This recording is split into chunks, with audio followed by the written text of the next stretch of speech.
Et pour parler de ce championnat à zone 2 de boxe, nous recevons sur ce plateau M. Malick Niang. Il est le directeur adjoint de la Fédération nationale, mais du côté technique. Monsieur Niang, bonjour et merci d'avoir accepté notre invitation. Bonjour à vous, merci aussi pour cette invitation. Alors, monsieur Niang, nous allons accueillir, le Sénégal, je veux dire, va accueillir le championnat zone 2 de boxe. Quelles sont les préparations du côté de la Fédération sénégalaise de boxe? Voilà, je pense par rapport à cela, nous avons entamé des préparations depuis longtemps. Parce que lorsqu'on était à Sierra Leone, c'est là qu'on nous a donné le drapeau pour qu'on puisse accueillir les joutes cette année 2022-2023. Et là, on était en préparation depuis une année pour au moins pour réussir le pari de l'organisation et aussi pour réussir le pari de notre leader par rapport à ces derniers jours qu'on a eu à participer. Une organisation qui ne sera pas facile parce que vous allez recevoir plusieurs pays africains. Quels sont ces pays que vous allez accueillir? Voilà, actuellement on va recevoir 10 pays. Et j'ai aussi quelques pays. Il y a le Sénégal, il y a le Gambie, le Niger, il y a le Togo, Guinée-Bissau, Guinée-Conakry. Il y aura le Cap-Vert, la Côte d'Ivoire. Et il y a aussi le Togo. Et il reste encore 3 pays.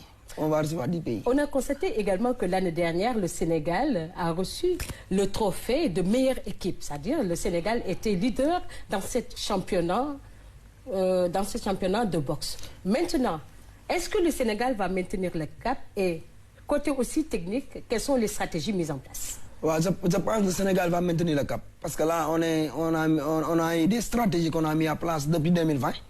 Et je pense que c'est un programme qui est à long terme, pour au moins relever les défis de la boxe, pour au moins être compétitif sur le plan international. C'est ça le défi depuis 2020. Et actuellement, on est en train de monter crescendo, de monter step by step, pour ne pas brûler les étapes. On y travaille, c'est pour cela ce qui nous a valu lors des derniers jours qui a été en 2021-2022, où le Sénégal a été la meilleure nation et qui a écrit aussi l'histoire de la boxe. Le Sénégal avait écrit l'histoire de la boxe, mais le Sénégal avait reçu également 17 médailles, dont 11 en or, 4 en argent, 2 en bronze. Quel a été le secret de l'équipe nationale du Sénégal? Le secret, c'est le travail. Le secret de l'équipe nationale du Sénégal, c'est le travail. Parce que la fédération, le bureau fédéral nous accompagne, la direction technique fait son travail, les boxeurs sont motivés, et là, on a un bon programme d'entraînement. Sur le plan de la préparation physique, nous avons des préparateurs physiques disponibles sur place. Les entraîneurs ménagent aucun effort pour la réussite des boxeurs. Il y a aussi la direction technique derrière. Vraiment, on a une équipe vraiment très soudée, vraiment qui ont les mêmes objectifs. Et là, c'est ce qui nous a valu ces 17 médailles, qui a été la première fois dans l'histoire du Sénégal que la Fédération boxe puisse décrocher autant de médailles sur les championnats d'Afrique de la zone 2. Et côté tactique, qu'est-ce que vous allez apporter à cette compétition? Voilà, sur le plan tactique, actuellement, avec les nouvelles gammes qui existent, on a mis en place vraiment beaucoup de travail sur les différentes variations de coups, au milieu du ring, sur le coin du ring et sur le niveau des corps. Parce que là, la boxe évolue. Et là, on est en phase, on a séminé avec cette évolution pour la mise en place de nouveaux programmes d'entraînement avec le staff technique. Parce que là, on y travaille depuis plus d'1 mois en regroupement interne. Et là, vraiment, je pense qu'on pourra au moins maintenir nos places de leader cette année. Et c'est au moins de remporter... Avec combien de médailles? Je pense qu'on va l'objectif est de remporter tous les médailles d'or qui sont mis sur la table. C'est ça l'objectif.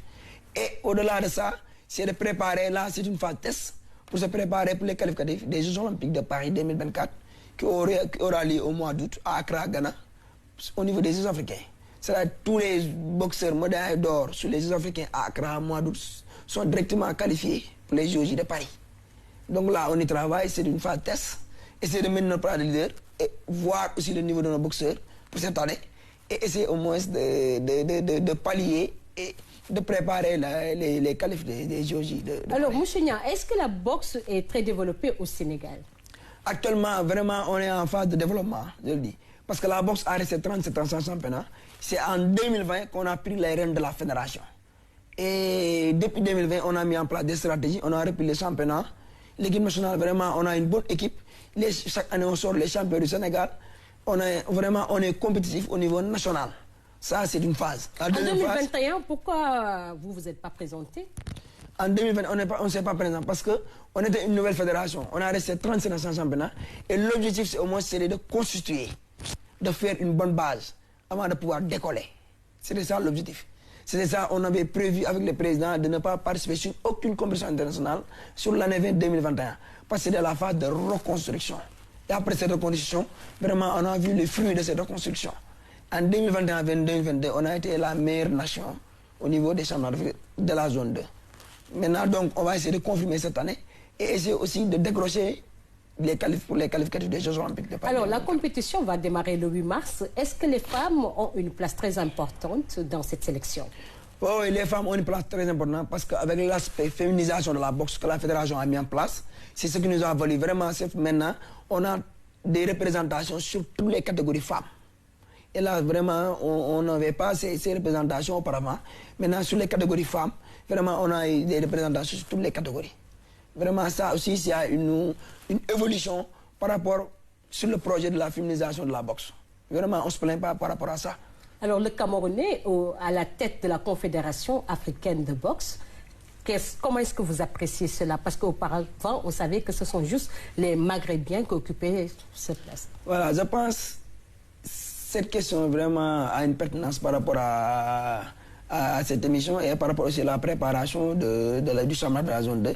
Parce que vraiment, la Fédération sénégalaise de boxe, qui a son tête, M. Mamadou Mamoussen, vraiment qui a participé sur l'élection qui a eu en Algérie, en Algérie du moins. La fédération vraiment a participé sur l'élection de Bertrand. Le président vraiment a aménagé aucun effort pour qu'on puisse élire ce Camerounais. Parce qu'auparavant, au niveau de la Confédération africaine de boxe, il n'y avait que les Maghrébiens qui étaient au moins à la tête. Et là, je me dis que notre président vraiment, c'est un panafricaniste. C'est un gars vraiment qui participe à cette idéologie. Et vraiment, il a beaucoup fait sur ces élections. Il a beaucoup aidé M. Bertrand pour qu'il puisse au moins décrocher ce poste de président de la Confédération africaine de boxe. Pour qu'au moins nous puissions avoir plus de représentation au sein de cette confédération et plus de considération. Vraiment, il a joué un rôle vraiment hyper important par rapport à ces élections pour la mise en place de ce nouveau président. Et vraiment, nous nous félicitons par rapport à cette idéologie de panafricanité.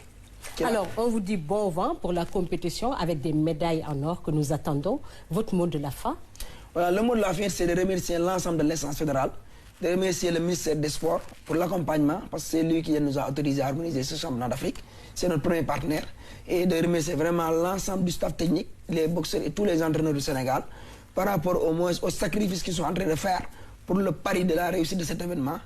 Et nous réunissons aussi la RS par rapport à ce lancement. Vraiment, vous êtes notre partenaire leader par rapport à la communication. Et nous remercions l'ensemble des amoureux de la boxe et tout le pugilisme du Sénégal. Et nous viendrons avec les nouvelles gammes. Voilà, nouvelle gamme, t'inquiète, il n'y a pas de souci. Merci beaucoup, M. Niang, nous vous remercions. Merci à vous, chers téléspectateurs. Je rappelle que nous étions en entretien avec M. Malick Niang. Il est le directeur adjoint technique national de la Fédération sénégalaise de boxe. Et sur ce, nous vous disons merci et à demain, Inch'Allah, avec un autre numéro de 8 mars avec Binta Charles. Merci et au revoir.